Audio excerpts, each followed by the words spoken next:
말씀은 창세기 4장 1절에서 5절까지의 말씀입니다. 창세기 4장 1절에서 5절까지의 말씀, 한 절씩 교독하고요, 마지막은 합독하도록 하겠습니다. 제가 먼저 읽겠습니다. 아담이 그의 아내 하와와 동침하매 하와가 임신하여 가인을 낳고 이르되 내가 여호와로 말미암아 득남하였다 하니라.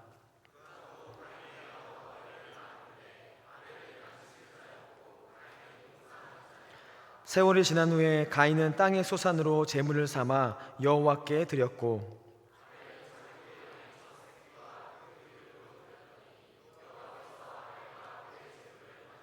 함께 읽겠습니다. 가인과 그의 제물은 받지 아니하신지라.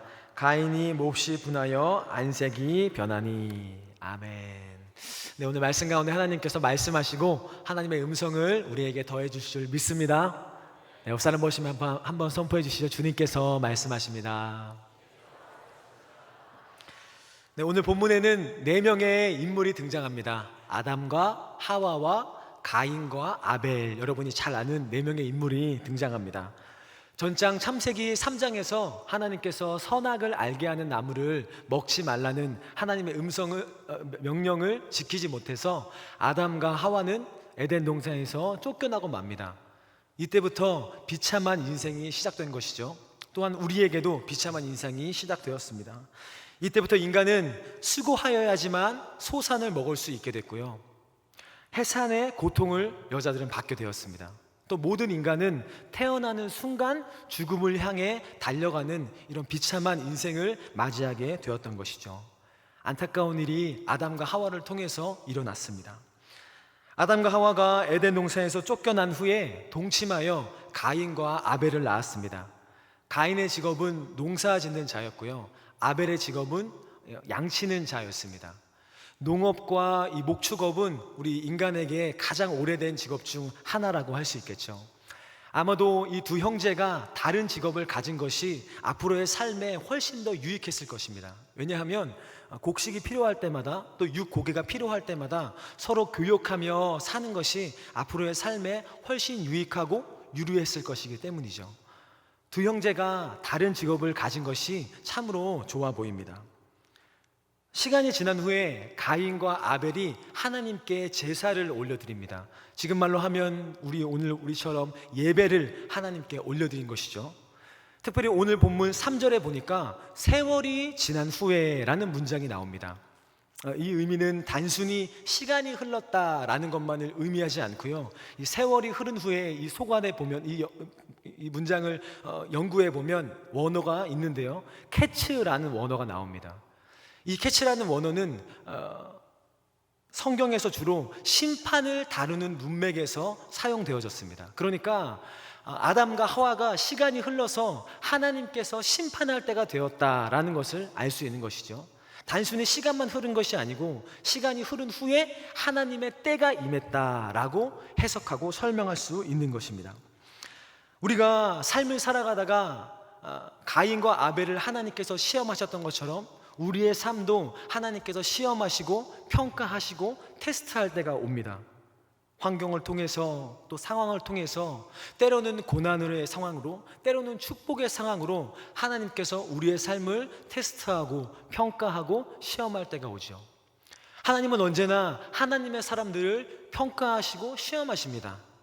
아브라함도 평가하고 시험하셨고요, 다윗도 평가하고 시험하셨고요, 베드로도 평가하고 시험하셨고요, 욥도 평가하고 시험하셨고요, 오늘 본문에 나오는 가인과 아벨도 평가하고 시험하고 계시는 중이죠. 하나님께서 시간이 흐른 후에 하나님의 때가 왔을 때 우리 또한 평가하고 시험하실 것입니다. 그때 우리가 바르게 반응하여 그 테스트에 통과하는 저와 여러분이 되기를 바랍니다. 또한 그 평가에 A+로 통과하는 저와 여러분이 되기를 바랍니다. 네, 오늘 본문의 아벨과 가인은 둘 다 하나님께 예배를 드렸습니다. 우리가 결론부터 이야기하면 다 알고 있듯이 가인의 예배는 하나님께서 받지 않으시고 아벨의 예배는 하나님께서 받으셨죠.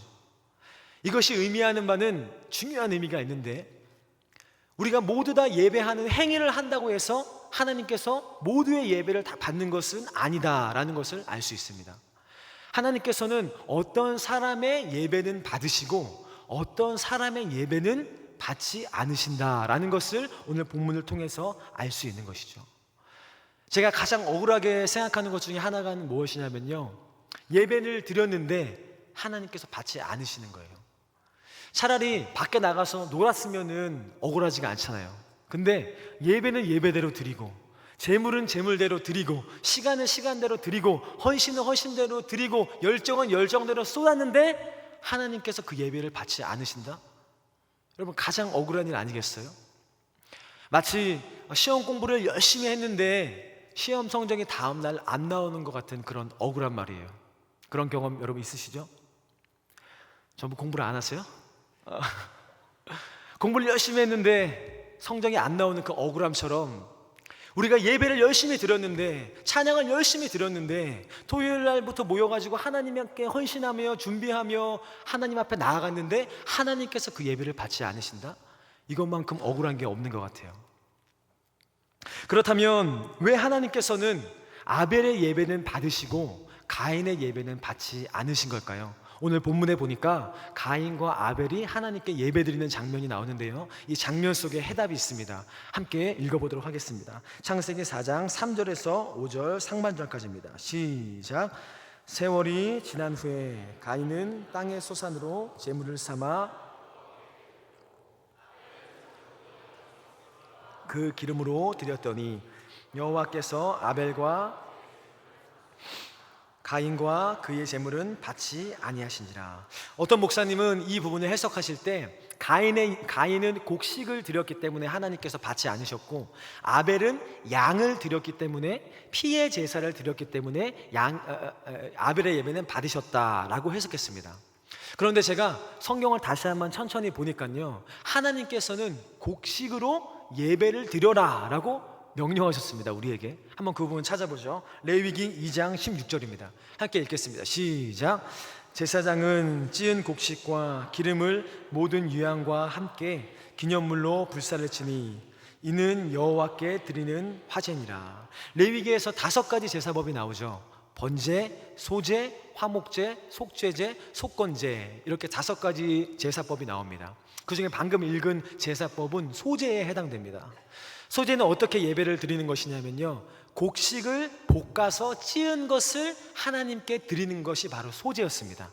그러니까 곡식으로 하나님께 예배하는 것이 소제의 예배 방식이었죠. 하나님께서 우리에게 명령하셨죠. 소제를 드려라, 곡식으로 예배를 드려라 라고 명령하셨습니다. 그러니까 곡식으로 예배를 드리는 것은 성경적인 예배입니다. 하나님께서 우리에게 명령하신 예배죠.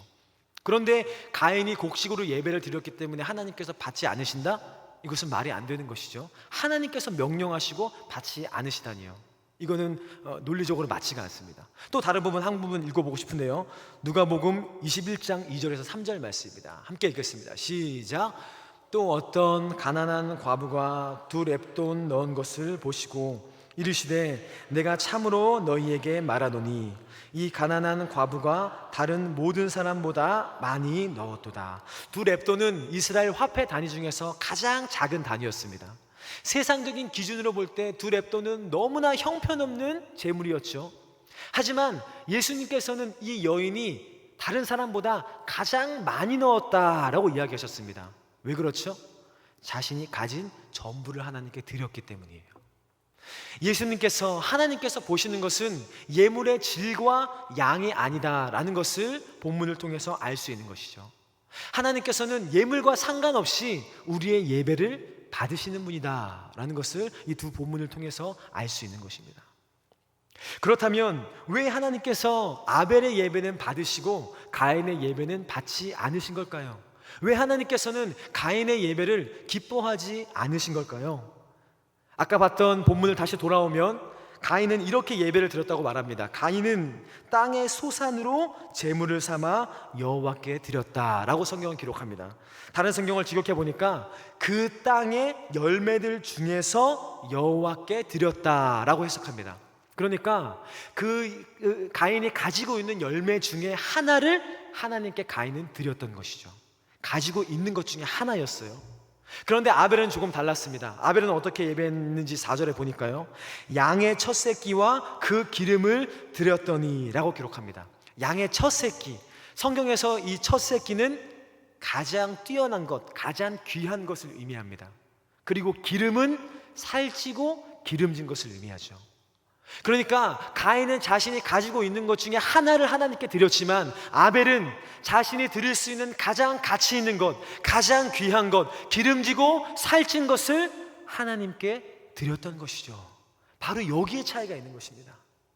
아벨은 자신이 드릴 수 있는 가장 가치 있는 것을 하나님께 드렸지만, 가인은 자신이 가지고 있는 것 중에 하나를 하나님께 드렸던 것입니다. 하나님이 보시는 것은 마음을 다해서 자신이 가지고 있는 것 중 가장 귀하고 가치 있는 것을 드리는지, 그것을 보시는 것이죠. 가장 가치 있는 예배를 드릴 때, 가장 가치 있는 헌신을 드릴 때, 내가 드릴 수 있는 최선의 경배를 하나님께 올려드릴 때, 하나님께서는 그 경배와 예배와 헌신을 받으신다. 성경은 그렇게 말하고 있습니다. 여러분, 오늘 예배 가운데 나올 때 어떤 마음으로 예배 가운데 나오셨습니까? 여러분은 최선의 예배를, 최선의 헌신을, 최선의 예물을 하나님께 올려드리고 계세요? 많은 사람들이 자신의 기호에 맞는 예배를 원합니다. 하나님께 최선의 것을 드리자에 초점이 있기보다는 모두 다 자신에게 초점이 있는 그리스도인 예배자들이 너무나 많죠. 예를 들어, 오늘 찬양 인도자가 누구래? 오늘 설교자가 누구래? 오늘 송 리스트는 어떻게 되지? 거기 교회는 에어컨이 빵빵한가? 교통은 괜찮은가? 의자는 괜찮은가? 거기 교회 이 사운드는 괜찮은가? 전부 다 어디에 초점이 있는 것이죠? 자기 자신에게 초점이 있는 것이죠. 하나님께 예배 드림에 내가 드려야겠다, 가장 귀한 것을 하나님께 드려야겠다에 초점이 있기보다는 전부 자기 자신에게 초점이 있는 모습이죠. 하나님께서 원하시는 예배는 그런 예배가 아닙니다. 내가 드릴 수 있는 가장 가치 있고 뛰어난 것을 하나님께 드리는 것, 하나님께서는 그러한 예배를 원하시고 또한 기다리고 계시죠. 예배팀을 섬기다 보면 종종 가인과 같이 예배하는 예배 팀원을 만나게 됩니다. 처음에는 예배팀에 들어왔을 때 감사하는 마음으로 예배팀을 섬겨요. 나 같은 사람을 뽑아주시다니, 나 같은 사람을 써주시다니 감사하는 마음을 가지고 예배를 섬깁니다. 자신이 드릴 수 있는 가장 최선의 음악적인 준비를 하고요, 자신이 드릴 수 있는 가장 귀한 시간을 쪼개고 쪼개서 하나님께 드리는 것이죠. 이렇게 하나님께 자신이 드릴 수 있는 가장 가치 있는 것을 하나님께 드리니까 그 예배팀에게, 그 예배자에게, 그 예배팀원에게 하나님께서 은혜를 막 부어주세요. 그런데 1년이 흐르고 2년이 흐르고 3년이 흐르면서 점점 이 마음이 무뎌지게 되죠. 익숙함 때문에 무뎌지기 시작합니다. 처음에는 내가 드릴 수 있는 가장 가치 있고 귀한 것을 하나님께 올려드렸던 그 팀원이 점점 가인과 같이 예배하기 시작해요. 내가 드릴 수 있는 것 중에 하나를 하나님께 드리기 시작하는 거죠. 그렇게 될 때요, 그 예배 팀원은 점점 생명력을 잃게 됩니다. 왜 그럴까요? 왜 생명력을 잃게 될까요? 이유는 단순합니다. 하나님께서 그 예배를 받지 않으시기 때문이에요. 하나님께서 받지 않는 예배, 하나님께서 그 예배에 임재하시지 않는 예배, 그것은요 울리는 꽹과리입니다. 우리가 아무리 여기서 앞에 열심히 해도 하나님께서 받지 않으시면 거기에는 역사가 일어나지 않죠. 아무것도 일어나지 않습니다. 여러분, 이것이 예배팀원, 예배팀에게만 적용되는 이야기일까요? 아닙니다, 여러분. 많은 그리스도인들이 처음에 신앙생활을 할 때는 감사하는 마음으로 신앙생활을 합니다. 나 같은 사람을 구원해 주시다니, 그 감격과 그 감사 때문에 내가 드릴 수 있는 최선의 것을 하나님께 가져가서 하나님을 예배하죠. 하나님 받아주십시오. 하나님 이 예배를, 이 경배를 주님 받아주십시오. 감사하며 하나님께 최선의 예배를 드렸는데 신앙의 연수가 점점점 쌓이면서 1년이 지나고 2년이 지나고 3년이 지나면서 같은 장소 같은 시간에서 예배를 드리면서 점점 아벨과 같이 드렸던 그 예배자가 가인과 같이 예배를 드리기 시작하는 거죠. 내가 드릴 수 있는 것 중에 하나를 하나님께 드려야지. 여러분 기억하세요. 가인은요 예배자였습니다. 그리고 하나님께 드릴 줄 아는 사람이었어요. 우리처럼 말이에요. 하지만요, 가인의 예배를 하나님께서는 받지 않으셨어요. 왜입니까? 내가 드릴 수 있는 최선의 것이 아닌 내가 가지고 있는 것 중에 하나를 드렸기 때문이에요. 이번에 우리 여름 수련회 가서 너무 큰 은혜를 받았죠? 저만 받았어요? 큰 은혜를 받으셨죠, 여러분? 우리 막 뛰면서 찬양하고 기도할 때도 기도 시간이 막 좀 이렇게 짧았잖아요. 저만 짧았어요? 여러분들 짧으셨죠? 더 기도하고 싶었죠? 예, 막 부르짖으면서 기도 소리가 너무 커서 예배팀이 막 거기에 막 딸려가더라고요. 그렇게 간절히 우리가 부르짖었어요. 그런데 여러분 한번 생각해 보세요. 수련회 때만 하나님께서 임재하시고 주일 예배는 임재하지 않으실까요? 생각해 보세요. 예배 인도자도 똑같습니다. 설교자도 똑같아요. 예배팀도 똑같아요. 회중도 똑같아요. 달라진 게 하나도 없어요. 뭐만 달라졌죠? 장소만 바뀌었어요. 그런데 수련회 가면은 은혜가 막 쏟아지는 거예요. 하나님의 임재가 막 강력하고 하나님의 역사하심이 강력해요. 왜 그렇죠? 그 이유가 뭐라고 생각하세요?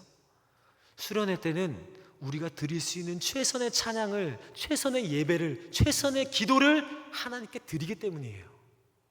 하나님께서 받으시는 예배를 우리가 막 올려드리니까 하나님께서 어떻게 하시는 거죠? 그곳 가운데 임재하시는 거예요. 하나님이 임재하시니까 우리의 기도가 멈출 수가 없는 거예요. 회개가 터지고요, 하나님의 간구하는 마음들, 하나님을 향한 열정과 갈망이 우리의 가운데 막 쏟아지는 거예요. 왜? 하나님이 우리의 예배를 받고 계시기 때문에. 그런데요, 하나님이 받지 않는 예배를 드리면요, 그러한 마음들이 다 사라져요. 그리고 어떤 마음이 드냐면 지루하기 시작합니다. 왜 이렇게 안 끝나지? 오늘 설교는 왜 이렇게 길지? 왜 이렇게 같은 말을 반복하지? 이런 생각하고 계신 건 아니죠 지금? 하나님께서 받으시는 예배 말이에요. 내가 드릴 수 있는 최선의 예배를 드리는 거 말이에요. 그런 예배자를 하나님은 찾고 계십니다. 시간을 쪼개서 하나님께 드리는 거예요. 내가 드릴 수 있는 물질을 쪼개서 가장 가치 있고 귀한 것을 하나님께 드리는 거예요. 그때 하나님께서 그것을 받으시는 겁니다. 제가 시간을 많이 들여라, 물질을 많이 들여라, 지금 이런 얘기를 하는 게 아니에요. 내가 드릴 수 있는 가장 귀하고 가치 있는 것, 그것은 여러분이 잘 아시죠? 그것을 하나님께 올려드리는 예배자가 저와 여러분이 되기를 바랍니다. 옆 사람 보시면서 선포해 주시죠. 최선의 것을 드립시다. 가장 가치 있는 것을 드립시다. 성경에 보면 자신이 드릴 수 있는 가장 가치 있는 것을 드렸던 여인이 한 명 나옵니다. 제가 너무나 좋아하는 여인인데요, 요한복음 12장 3절에서 6절 말씀 한번 읽어보도록 하겠습니다. 시작. 마리아는 지극히 예수의 발에 붓고 발을 닦으니 향유 냄새가 집에 가득하더라. 제자 중 하나로서 예수를 잡아줄 가룟 유다가 말하되 이 향유를 어찌하여 300데나리온에 팔아 가난한 자들에게 주지 아니하였느냐 하니, 이렇게 말함은 가난한 자들을 생각함이 아니요 그는 도둑이라 돈깨를 맞고 거기 넣는 것을 훔쳐. 여기 나오는 마리아란 여인은 예수님을 너무너무 사랑하는 여인이었습니다. 예수님을 너무너무 사랑해서 자신이 드릴 수 있는 가장 가치 있는 나드 한 근을 예수님 발에 부었죠. 그리고 자신의 머리털로 예수님의 발을 닦았습니다. 존경과 감사의 의미로 예수님의 발을 닦았죠. 당시 이 나드 한 근은 1년치 노동자의 임금이었습니다. 지금으로 따지면 월 300이라고 쳤을 때 3,600만 원에 해당하는 너무나 귀하고 가치 있는 것을 예수님 발에 부었던 것이죠. 예수님께서는 이 여인의 이 예배를, 이 헌신을 받아주셨습니다. 왜죠? 자신이 드릴 수 있는 가장 가치 있는 것을 드렸기 때문이에요. 이 여인은 존경과 감사의 의미로 머리를 또 풀어 헤칩니다. 당시 여인이 이 머리를 풀어 헤치는 것은 굉장히 수치스러운 일이었습니다. 하지만 이런 수치심도 다른 사람의 비아냥거림도 이 여인에게는 상관이 없죠. 왜냐하면 이 여인의 머릿속에는 단 한 가지 생각만 있기 때문이에요. 내가 드릴 수 있는 가장 가치 있는 것을 예수님께 드려야지. 이 여인은 자신이 드릴 수 있는 가장 가치 있는 것, 나드 한 근을 1년치 동안 일해서 하나님께, 예수님께 부어드렸던 것이죠. 그러자 예수님께서 이 여인의 헌신을, 이 여인의 예배를, 이 여인의 예물을 받아주셨던 것이죠. 하지만 다른 한 사람이 있는 본문에는 또 등장합니다. 가룟 유다가 등장하죠. 가룟 유다는 예수님께 드림을 아까워합니다. 그 나드 한 근을 자신을 위해서 사용하고 싶어 합니다. 가룟 유다는 겉에 보기에는 헌신된 사람이었고요, 또한 제자였습니다. 그럼에도 불구하고 그는 이런 생각을 하는 거죠. 이렇게 마리아를 향해서 말하죠. 어찌하여 300데나리온에 팔아 가난한 자들에게 주지 아니하였느냐. 마리아를 비난합니다. 마리아를 공격하죠. 하지만 진짜 마리아한테 말하고 싶은 것, 자신의 진짜 속마음은 그 다음 절에 나오는데요. 이렇게 말함은 가난한 자들을 생각함이 아니요 그는 도둑이라 라고 성경은 말합니다. 가난한 사람을 도와주려는 의도가 아니라 실제로는 그 돈을 자신이 쓰고 싶었던 것이죠. 그런데 이쁘게 겉에 포장을 해서 말하는 거죠. 야, 다른 사람을 도와주면 얼마나 좋았냐, 300데나리온에 팔아서 주면 얼마나 좋았냐. 그것을 예수님 발에 붓다니. 실상은 자신이 쓰고 싶었으면서 말이에요. 여러분, 교회에 이런 사람들이 은근히 있습니다. 정말 A라는 이유가 있는데 그것을 B로 포장해서 이렇게 사람을 공격하는 거죠. 여러분, 가룟 유다와 같은 사람이 있고요, 마리아와 같이 자신이 드릴 수 있는 가장 가치 있는 것을 하나님께 드리는 예배자가 있습니다. 여러분은 어떤 예배자가 되고 싶으십니까? 그리고 어떤 예배자이십니까? 우리는 모두 마리아와 같은 예배자가 되기를 원합니다. 마리아와 같이 우리가 드릴 수 있는 가장 가치 있는 것을 드리는 저와 여러분이 되기를 바랍니다. 다시 한번 선포해 주십시오. 마리아가 됩시다. 마리아가 됩시다. 네, 마지막으로 아벨과 가인의 차이가 한 가지 더 있는데요, 짧게 이것을 나누고 마무리하도록 하겠습니다. 히브리서 11장 4절 말씀 함께 읽겠습니다. 시작. 믿음으로 아벨은 가인보다 더 나은 제사를 드림께 드림으로 의로운 자라 하시는 증거를 얻었으니 하나님이 그 예물에 대하여 증언하심이니라. 그가 죽었으나 그 믿음으로써 지금도 말하느니라. 여러분, 차이를 찾으셨어요? 처음에 이렇게 이야기하죠. 믿음으로 아벨은 가인보다 더 나은 제사를 하나님께 드림으로 라고 이야기합니다. 아벨의 예배는 어떤 예배였죠? 믿음의 예배였어요. 가인은 믿음이 없는 예배였어요. 아벨은 자신의 믿음을 표현하는 행위로 예배를 하나님께 올려드렸던 것이죠. 하나님이 이곳 가운데 계시다는 믿음, 하나님의 남이 예배를 받고 계시다는 그 믿음으로 하나님께 예배를 올려드렸던 것이죠. 하나님께서는 아벨의 예배, 믿음의 예배, 믿음의 제사를 받아주셨습니다. 제가 전에 교회에 있을 때 찬양사역자들이 한 20명에서 25명 정도 됐어요. 전에 있던 교회에서. 그 많은 예배사역자들, 찬양사역자들과 교제하고 또 나눌 수 있는 시간들이 많아서 저에게 참 유익하고 또 제 개인적인 성장과 발전에도 많은 유익을 또 도움을 받았습니다. 많은 예배사역자들이 있다 보니까 그분들이 찬양 인도를 하는 것을 제가 유심히 다 보게 됐죠. 그런데 그 중에 그 많은 예배사역자 중에 단연 한 분의 어떤 목사님이 계셨는데 그 목사님이 인도하실 때는 하나님의 기름 부으심, 하나님의 임재가 확 넘쳐나는 거예요. 성령님의 충만하심, 일하심이 확 넘치는 거예요. 같은 밴드, 같은 예배, 같은 회중 이렇게 하는데 인도자만 딱 바뀌었을 뿐인데 그분이 인도하면 예배가 다른 거예요. 그래서 이게 교제할 시간이 있어서 그 목사님께 제가 여쭤봤습니다. 목사님이 예배를 인도하시면 예배에 기름 부으심이 넘치고 또 하나님의 은혜가 넘치는데 그 비결이 뭔지 저에게도 좀 알려주십시오. 제가 이렇게 물어봤어요. 그때 제가 전도사였는데 목사님께 저에게 이렇게 말씀해 주셨어요. 내가 이승윤 전도사니까 알려주는 거야. 이건 영업 비밀인데 알려주는 거야. 이러면서 저한테 말씀해 주셨어요. 근데 그 이야기가요, 지금도 제 마음을 울리고요, 저에게는 큰 충격으로 남아 있습니다. 저는 뭔가 음악적인 얘기 이런 걸 원했는데 그 목사님은 저에게 이렇게 말씀해 주셨어요. 나는 하나님이 정말 이곳 가운데 있다고 믿고 찬양해. 여러분, 충격적이지 않으세요?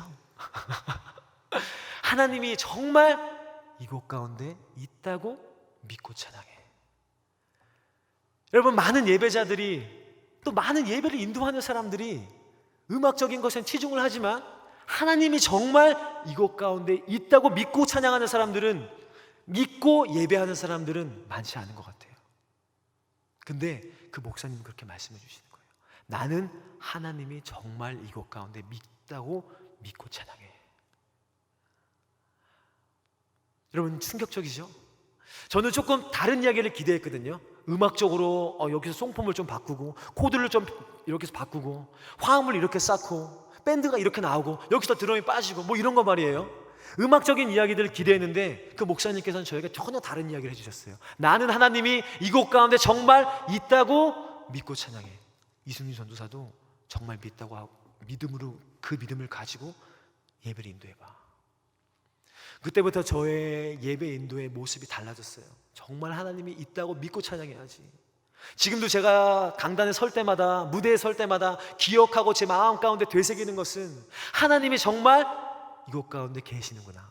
오늘 내가 설교할 때, 오늘 내가 찬양할 때, 내가 오늘 기도할 때 하나님이 내 예배를 지켜보고 계시고 내 예배를 받고 계시는구나 라는 그 믿음 말이에요. 그때요, 하나님께서 저에게 임재하십니다. 그리고 역사하십니다. 이 이야기를 해주셨던 이 목사님을 제가 초빙했습니다. 10월 22일 날부터 예배학교에 초빙했어요.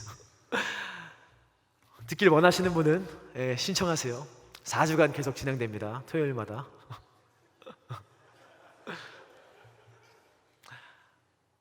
여러분, 하나님께서 원하시는 예배 어떤 예배죠? 믿음의 예배예요. 하나님이 정말 있다고 믿는 믿음으로 예배하는 거 말이에요. 우리가 오늘 이 시간 하나님께 어떻게 예배해야 되겠습니까? 믿음으로 예배해야 됩니다. 하나님이 정말 이곳 가운데 계심을 믿고 찬양하며 하나님을 경배해야 됩니다. 그때 하나님께서 오늘 이 예배 가운데 일하시고 하나님의 역사하심을 이루어 주실 것입니다. 이 시간 기도할 때 우리 다 함께 이 믿음으로 찬양하고 믿음으로 기도하기를 원합니다. 아멘. 우리 함께 찬양하며 주님 앞에 나아가도록 하겠습니다.